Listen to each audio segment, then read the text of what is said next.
Okay. Ooh. I like that. A little musical introduction. Like, and now it's your class.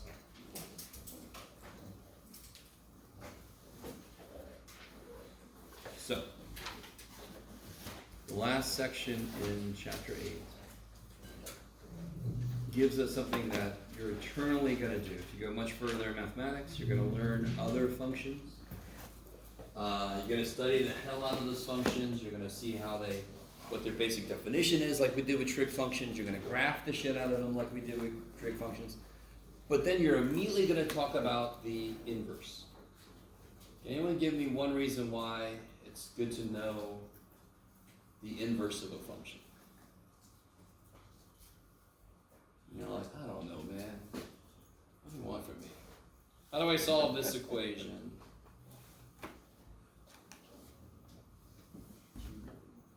So apply the inverse to both sides, yes? If I didn't know the inverse of cube root, I couldn't solve that equation. Well, you could probably think about it, but like if I had something a little worse, then I have to know the inverse function so I can solve equations, yes? Define what theta is. Say again? Define what theta is. Beautiful.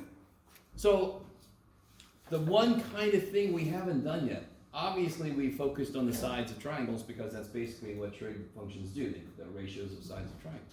So somebody help me out. If I have a trig function, I'm just going to pick sine. What do I put inside of a sine? It's a very weird question, but I'm just leaving it at that. What do I put inside of a sine? Angle. Kick ass. So the input is an angle, and the output, let me see, what's the output? Ratio. A number. A ratio, which is a number. Which represents the appropriate ratio. I like it. So if I do the inverse sine, what's going to be its input and what's going to be its output? Yeah, so what's going to be the input? A number, a ratio, a number, yeah. And what's going to be the output? An angle. Kick ass. You guys with me? Same idea with logs. The output to a log is a power because the function they come from are power functions, exponential functions. So it flips input and output. Okay. That's the basic idea of the concept of what an inverse trig function is. Its output will always be the angle. So for example, even before I talk about how does it exist or whatever, you guys can tell me what the inverse sine of 1/2 is. How do you think about that problem?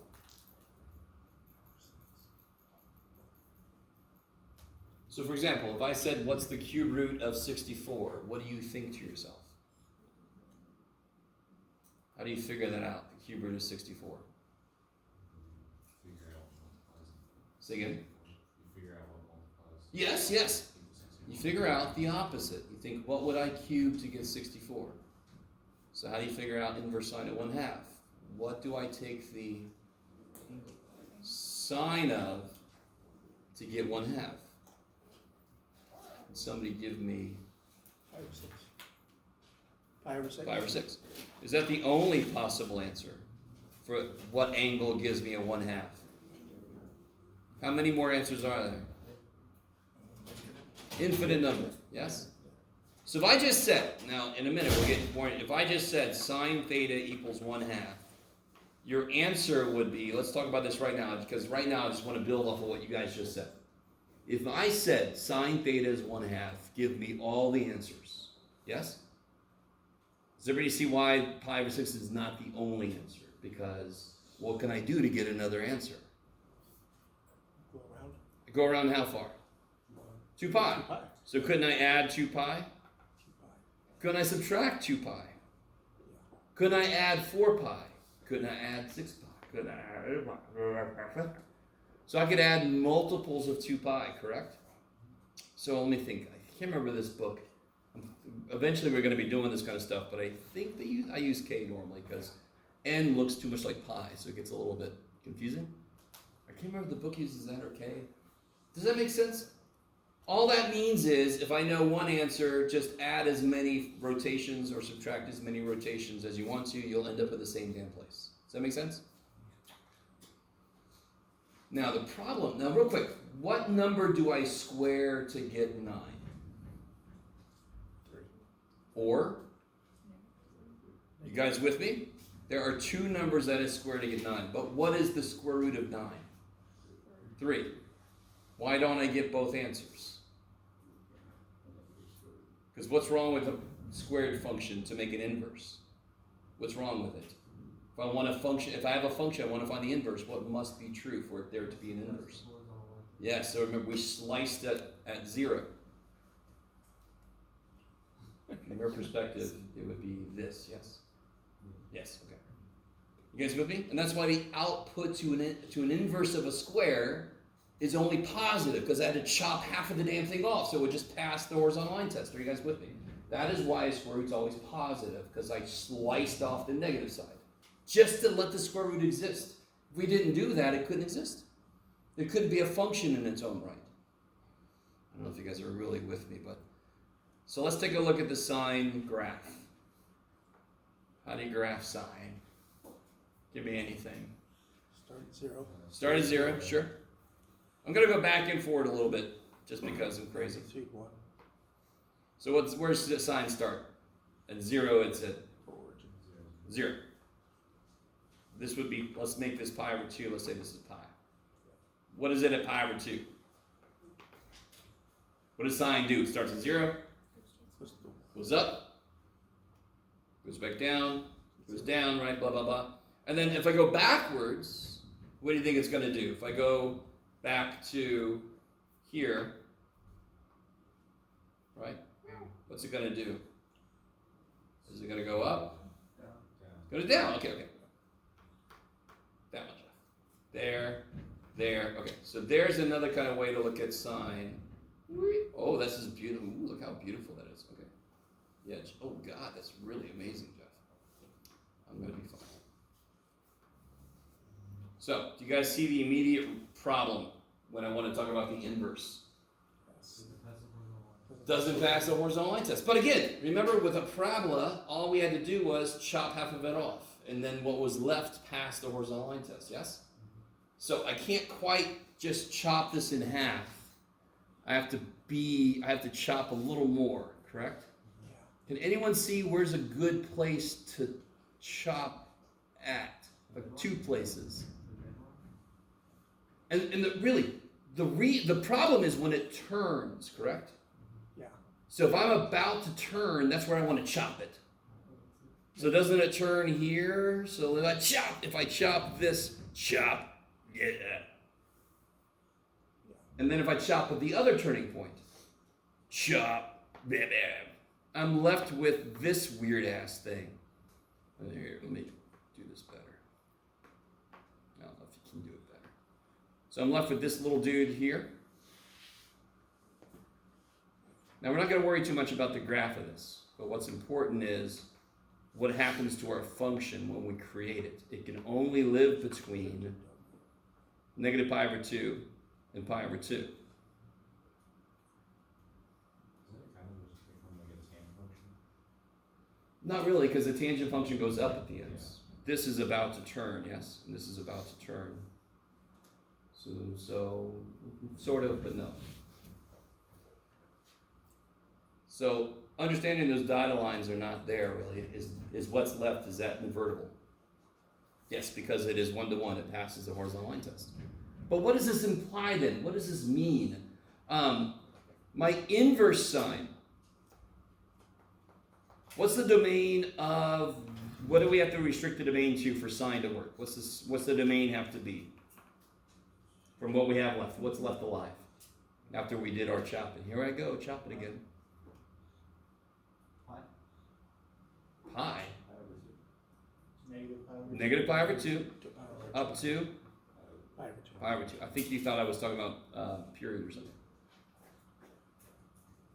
So the inputs for the sine, I have to restrict them to negative pi over 2 to pi over 2 just to allow an inverse function to exist. Let me say this again. I have to chop a sine function so it starts at negative pi over 2 and ends at pi over 2 just to allow it to be invertible. What does that mean then about the outputs to an inverse sine? If the inputs for a sine have to be this, what does that mean the outputs to an inverse sine will always be? Don't overthink this. What does an inverse function do? It takes all the x's and y's and switches them. So if the domain of the original one is negative pi over 2, pi over 2, what is the outputs? What's the range for the inverse? Negative pi over 2 to pi over 2.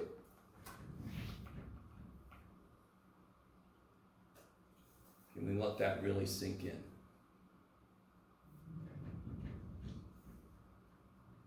So we're not as concerned with square roots having an issue, but we lose, when I say the square root of 16 is 4, we have lost that negative 4 squared is also 16. But we had to. I really want you to understand. We had to lose it or else it couldn't exist. It couldn't be a function if I didn't chop the damn thing. Do you guys follow? So if I said, what did I square to get 16, and you take a square root of 16 and you say 4, and I'm like, you're wrong, I squared negative 4. You know. All right, Jeff, whatever the shit. So our outputs to inverse sine can only ever be from negative 90 degrees to 90 degrees. So what if my answer is supposed to be 135 degrees? I'm going to get a reference angle. What quadrants is this?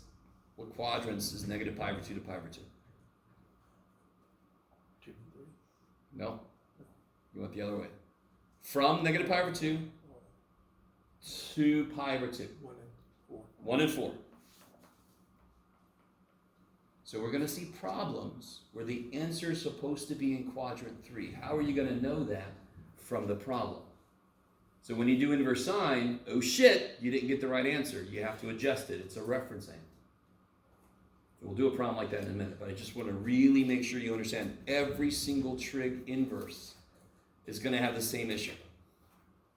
Not the same numbers, but the same issue. I got to chop it. So if I look at cosine, for example, what does cosine look like? Start the max. Yes, start at the max, and then it looks like a octopus, yes, if you want to.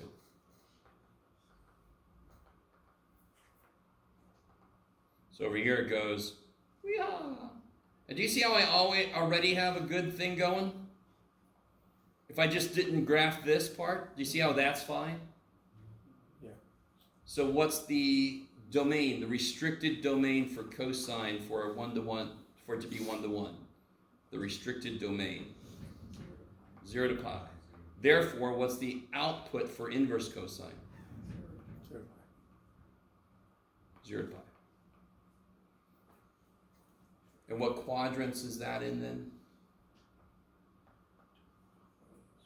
From 0 to pi. 1 and 2.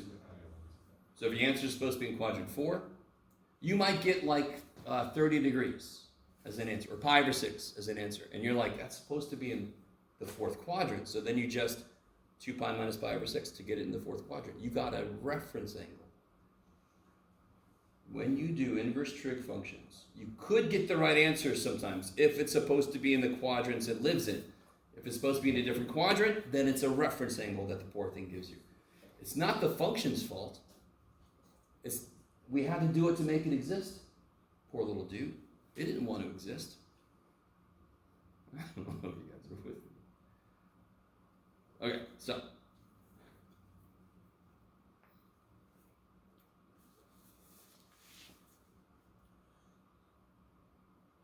Just so you know, we're not going to focus at all on graphing inverse trig functions. I'm not going to make you do like transformations of inverse trig. You don't have to memorize the graph. You just have to remember it's restricted, so the outputs can't be whatever you need them to be. So let's say, for example, I know I have an angle in quadrant 3. 3. And I know that the cosine of that angle is negative rad 3 over 2. Who's got a calculator?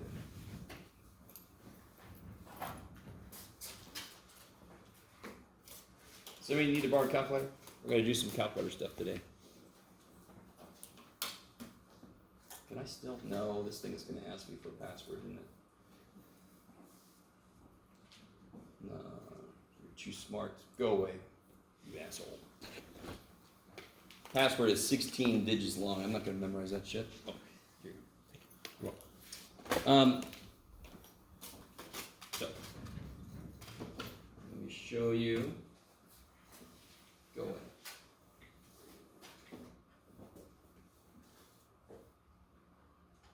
Now, real quick, I gave you one that you can figure out on your own, but I want to show you what the calculator does. Because you're going to have some problems where you have to take an inverse cosine of like 0.7.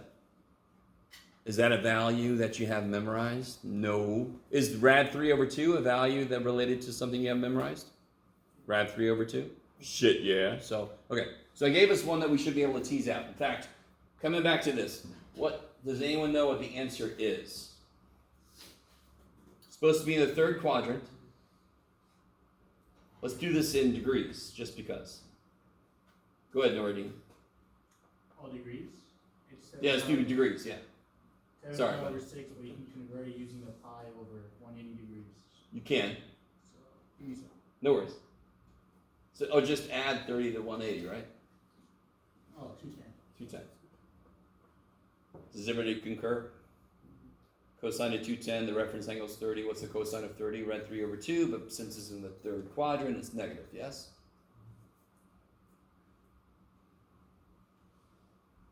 Okay. That reaction wasn't what I wanted it to be. You guys are like, I don't know. How Okay. did you know it's in the third quadrant? I said so. Oh, yeah. That's all. The Okay. problem that I gave was it's I in the got you. third quadrant. Okay. But now let's see what the calculator gives me. Okay, so let's do this. What mode should I be in? Degrees. Just because on this problem I was using degrees.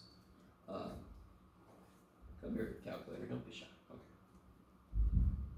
So I'm going to do, does everybody see your inverse trig? Inverse cosine is right above cosine. That's silly. So hit second cosine. And let me take a second to make sure I'm in. There we go. Degrees, right? Degrees. Some of you guys on the test, there was one problem, radio tower problem, where you were in radians. So you got the wrong height. You're all like, God damn it, Jeff. Sorry. So if we come back, inverse cosine of negative square root of 3 divided by 2. Damn it. I always hate this thing. Sorry. Do you guys see that? You have to be careful. I always hate that this stupid thing. Why am I in a weird format? It doesn't matter. Make sure it's just the 3 that's in the square root, right? Is that cool? You guys see that? So let's see what this gives me. 150. Is that the right answer? Where am I supposed to be? Now, why did it say 150? Go ahead. Because it's 150 from the y. Well, no. It's 150. That's correct. What's the cosine of 150 degrees? Wouldn't that be negative rad 3 over 2? Remind me. Does anybody remember? The outputs for inverse cosine have to live between what and what? 0 and 0 and pi. So that is the best it could do, is to say 150. And it's true. The cosine of 150 is negative rad 3 over 2, isn't it? But we know we're in the third quadrant. How did we know that? Because I told you. So therefore you go, okay, 30 is the reference angle, therefore it must be 210 to put me into the third quadrant. You guys kind of with me? So again, your output, when you use inverse trig functions, are going to be the best it could do. In order for them to exist, I had to chop off the possible things it could tell me. Because again, what the hell? How many actual answers to that? How many actual angles have a cosine of negative rad 3 over 2? Infinite numbers. So of course the poor little cat was like, I'm going to give you one, man. You're the human. You figure that shit out. Leave me alone. So I'm going to start listing them, and then every calculator never turns off because it's listing on. It's like, oh my God, stop. Okay. I don't know if you guys are really with me. You guys with me? Screw you, Jeff. So let's do a couple things. Let me come back to here.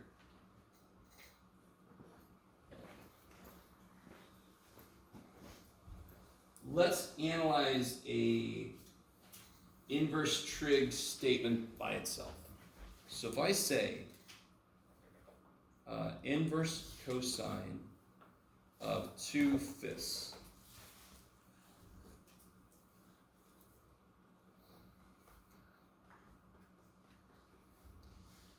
can anyone tell me the answer would have to be a what that makes what?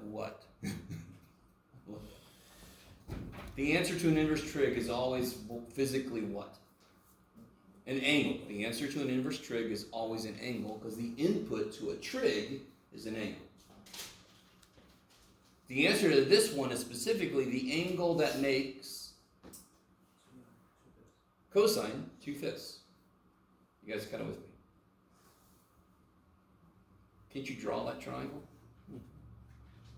So this is an angle, yes? That angle lives in a freaking right triangle.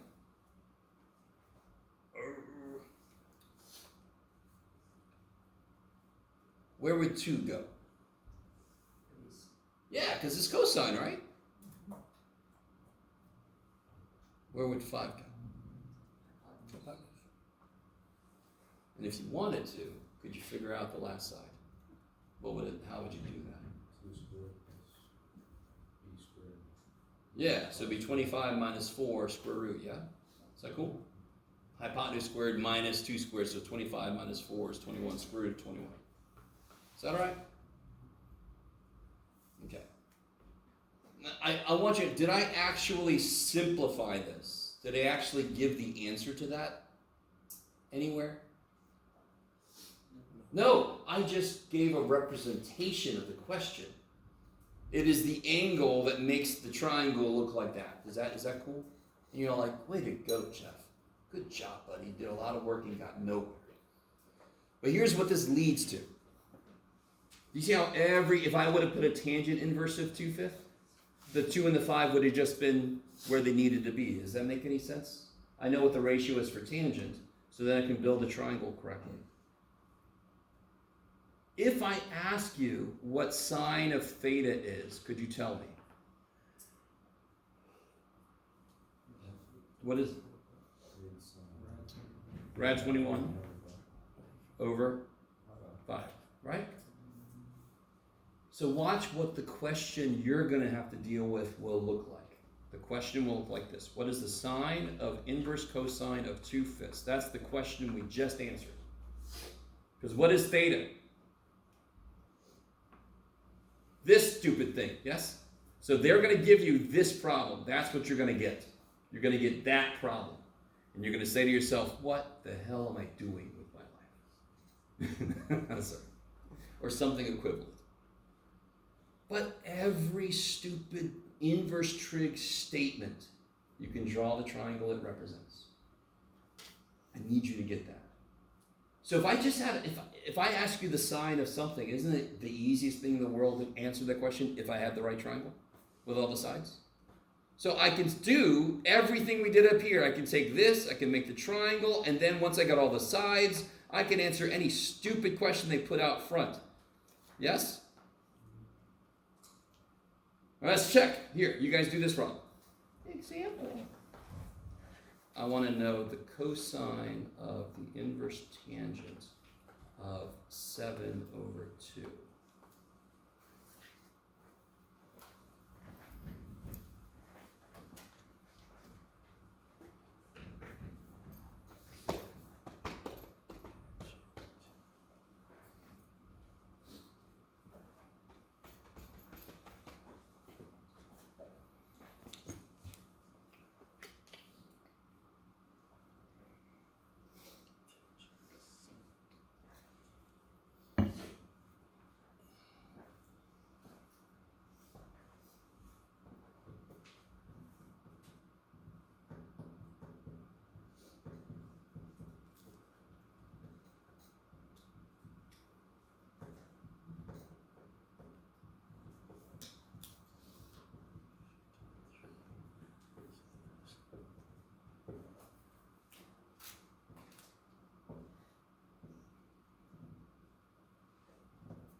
so this,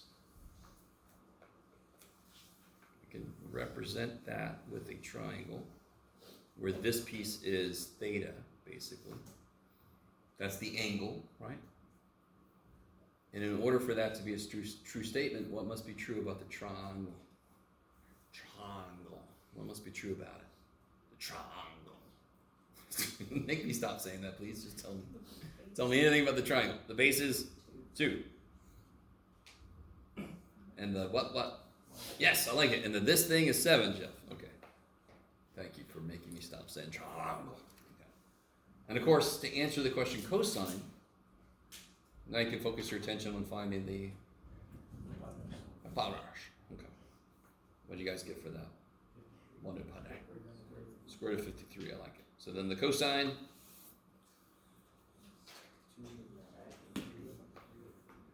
two over square root of 53, which is bad. Why is that bad? That is the right answer, but it's in the wrong form. What do you have to do? Multiply by square root of 53, so then you get 2 rad 53 over 53, which is what I think you're trying to tell me, John. So you gotta rationalize. Okay. That's not too bad, right? If you just remember that an inverse trig represents an angle. Same way like a log represents a power. If you remember that, all the log stuff becomes easier. If you remember inverse trig is an angle that could live in a right triangle. Those kind of problems become really easy. So let me give you the ultimate level of that kind of problem. The level. So what if I want to know the cosecant of the inverse cosine of x over x plus 1?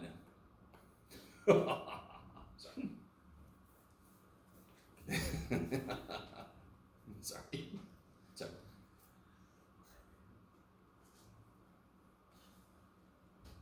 That was a neat one. I was laughing about laughing, but it just made it sound like it was. I was just looking to be torturing you people. So who cares that they're variables? You do, we all do. I know, but it doesn't change how I make the triangle, right? I just have variables instead of numbers. No big deal. Oh, real quick, by the way, I was a little concerned about something. What's the reciprocal function for sine? Cosecant. And what's the reciprocal function for cosine? Secant. I think some of you guys had that turned around. S goes to C, C goes to S.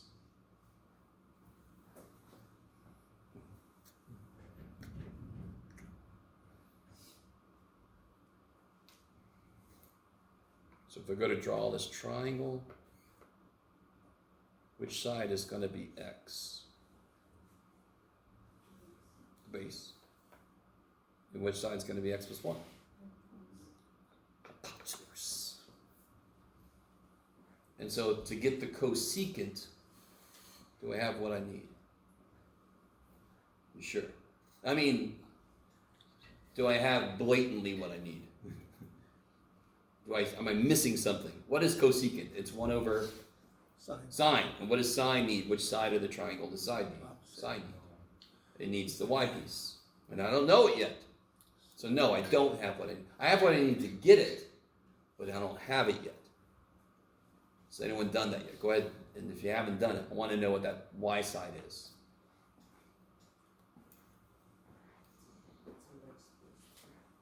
Wait a minute.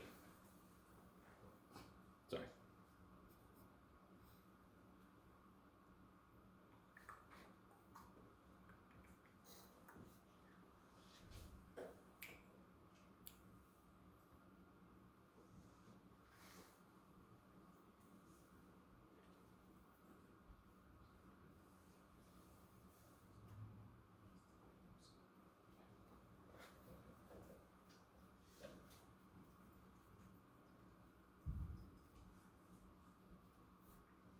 Okay, let's see.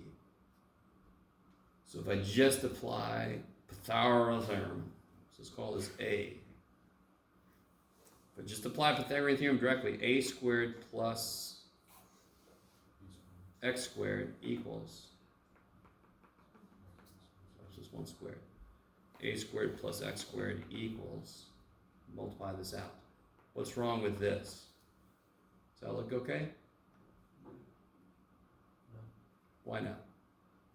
Got the 2x. What was forgotten? Yeah, you gotta, something squared is that times itself. You gotta FOIL that thing, right? You lost the middle term. So plus 1x plus 1x plus 2x.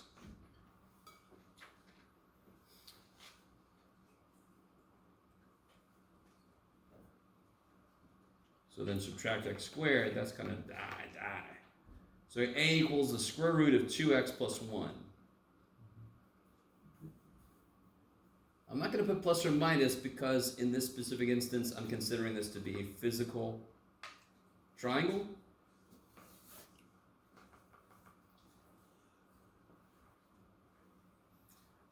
Let me see if you guys are cool with this. Let me see. Does anybody remember there are certain right triangles that have nice whole number sides? Does anybody remember the most basic one? 3, 4, 5. Do you see if I make x 4?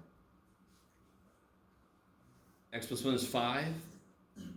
If x is 4, what's 2x plus 1? Twice 4 plus 1. 9 square root of 9 is, hey, 3, 4, 5. But, you know, I can make x anything I want to, and it will make a triangle, yes? They're not going to have pretty sides because the square root's not going to work for all of them. Do you guys kind of follow? Was that a necessary part of this problem? No, I just want to point out, hey, look, I get a triangle we know. Neato.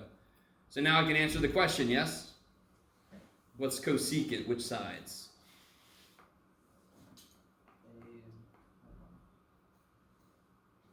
Yeah, it's going to be hypotenuse divided by the y side. Yeah, the a. I like it. So it'll be x plus 1 over the square root of 2x plus 1. What's wrong with that? Yeah, oh gosh. So it'll be x plus 1 times square root of 2x plus 1 divided by 2x plus 1. I don't know if you guys are cool with that. Just multiply top and bottom by the square root of 2x plus 1.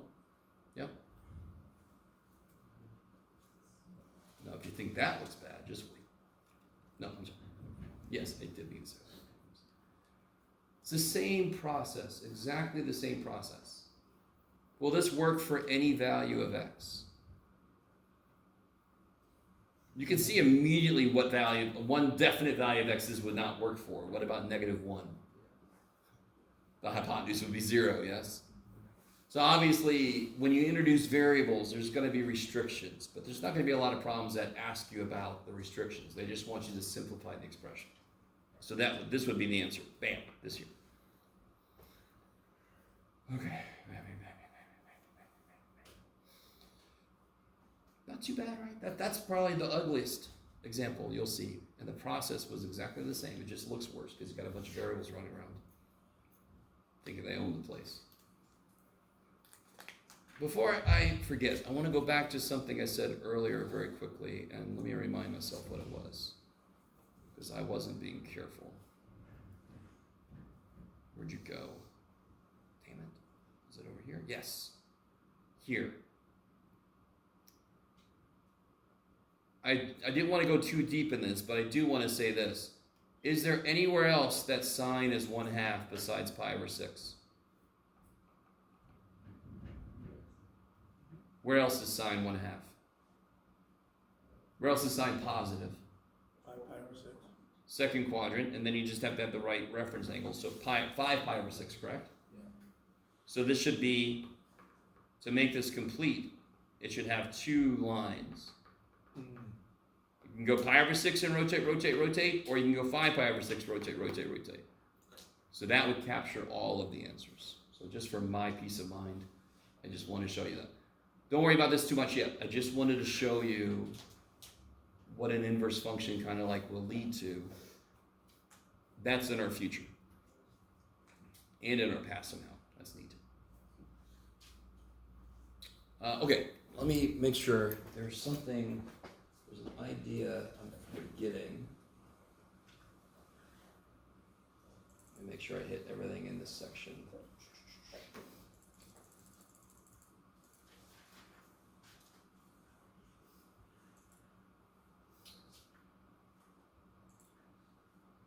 Almost read that. Blah, blah, blah, blah, blah, blah. blah. Oh, we did that. Okay, so no. Okay, good. Yeah, we did everything. Look at us go.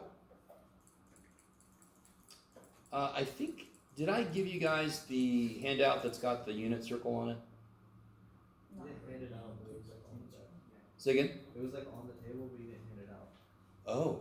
You handed it out after some people. Oh, it's right. And I was gonna send it out. Oh God. All right. You do not have to memorize the unit circle. I just have a piece of paper. It's got the unit circle on it. It just is kind of nice to have a visual of where all the angles are and radians and degrees and all that kind of stuff. It's got. I'll keep talking about it, but just gotta remember to bring the copies, or I'll put it up in Canvas. Somehow I'm gonna remember to do that. Okay. It's just good to have. But at the bottom, it's got the graphs, the basic graphs of all the functions, but it also lists the domain and range. So for inverses, you just switch those. Let me ask you this. Let me ask you this question. If I have the inverse sine of x, what's the domain? Oh, Jesus. You're like, Jeff's just, talking to himself up there. So if I have the inverse sine of x, what's the domain? The range is negative pi over 2 to pi over 2. That's how we built it. Negative 1 to 1. Yes. Oh. Inverse trig, inverse functions. Switch domain and range. What was the range for sine? What's the biggest and smallest sine can be? Negative 1 to 1. So what's the domain for inverse sine? Negative 1 to 1. So if you saw a question like this,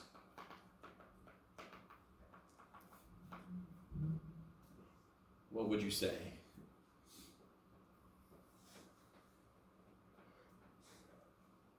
It's undefined. Good. Bogus. It's shit. Error. Right. Danger, Will Robinson. So, bogus. Or whatever you want to say. So, I don't think there's one in the homework like this, but I think there's something related to this kind of question.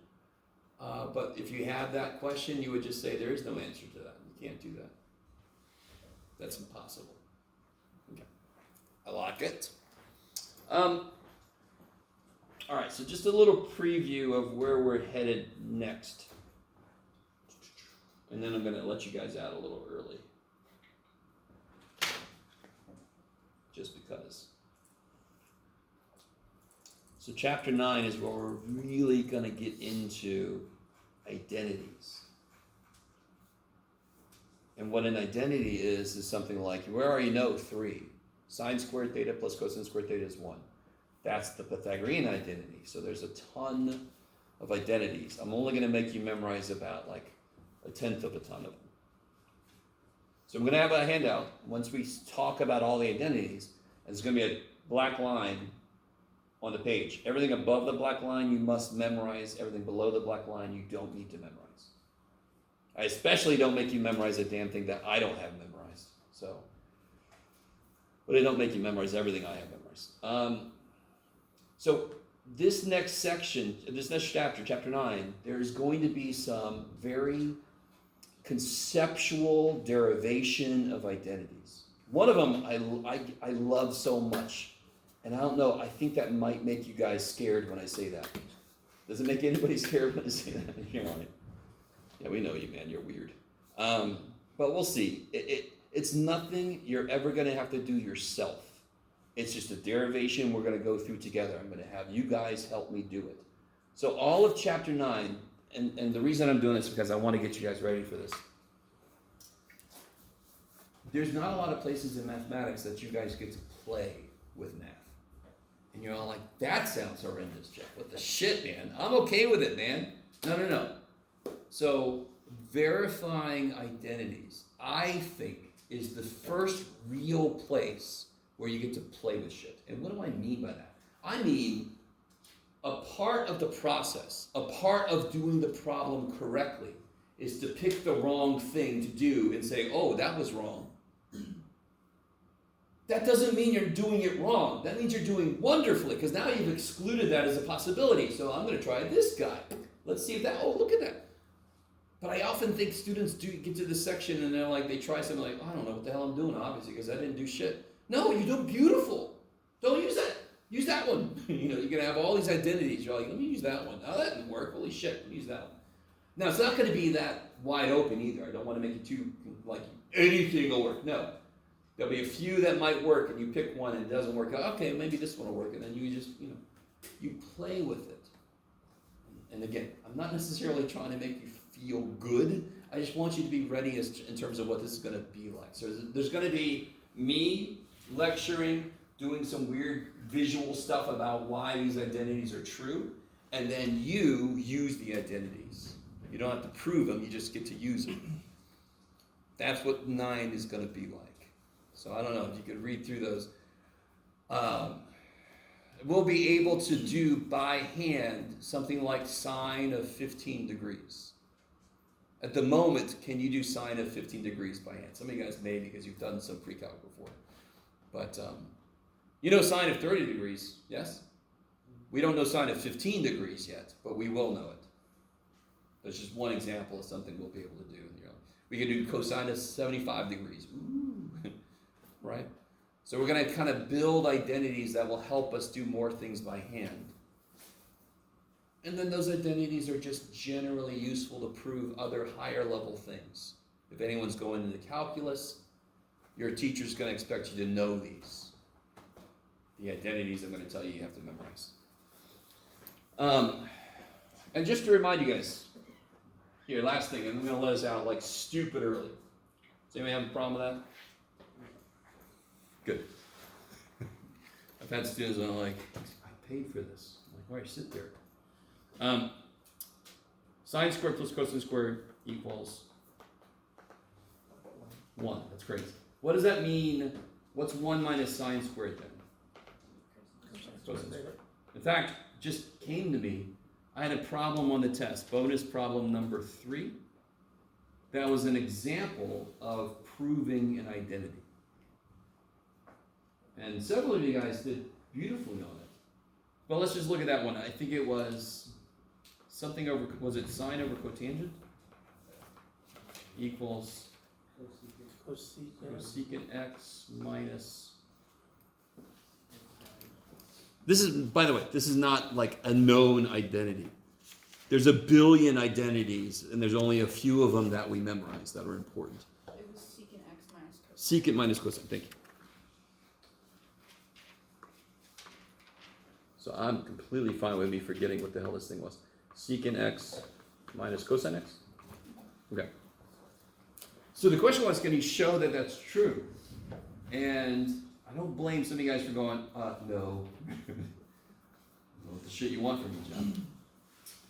I love the fact that if those of you who got it right got together, I think each of you did this a different way. Tears just streaming. So the idea is, if I'm trying to prove this is true, I cannot add and subtract or multiply or divide both sides by a damn thing, because I'm only allowed to add the same thing to both sides if the equality is true. And we're trying to prove that it's true. So I can only work with one side or the other side. So the whole idea is, I want to take one side and make it look like the other side, or this side and make it look like, or take both sides and make them look like the same thing. Because then that would mean one side equals the other. So you're trying to make them meet in the middle somehow. So does anybody see something you can do on either side? This will be the left-hand side, right-hand side. I changed the steps. I always change it to cosines and sines. Yeah, beautiful. So the cotangent, well, on what side do you think? I'm sorry. Left side. Left side, okay. So what's cotangent? In terms of sine and cosine? Cosine over sine. So let's just keep working with the left-hand side. So how do you divide fractions? Isn't that a fraction being divided into sine? Mm-hmm. How do you divide fractions? Multiply by the reciprocal. And what is sine times sine? Sine squared. Now, do you see how there's two terms on this side? So it kind of makes sense then, and this is why I got you a little bit ready for this a second ago. What is sine squared x? What's something, a way you can rewrite sine squared? What's sine squared x plus cosine squared x? 1 minus cosine squared. Yeah, so sine squared is 1 minus cosine squared. And then what's 1 over cosine? Secant. And what's cosine squared divided by cosine? Cosine.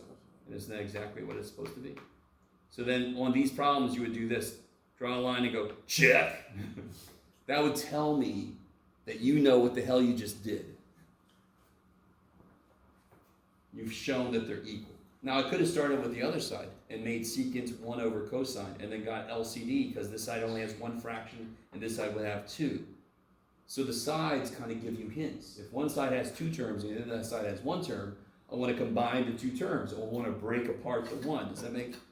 I know I want them to end up looking the same, so I can use one side as a hint. Okay. That's a little more than I wanted to show. That's a beautiful little... well, I put that bonus question on there specifically because I knew you could do it.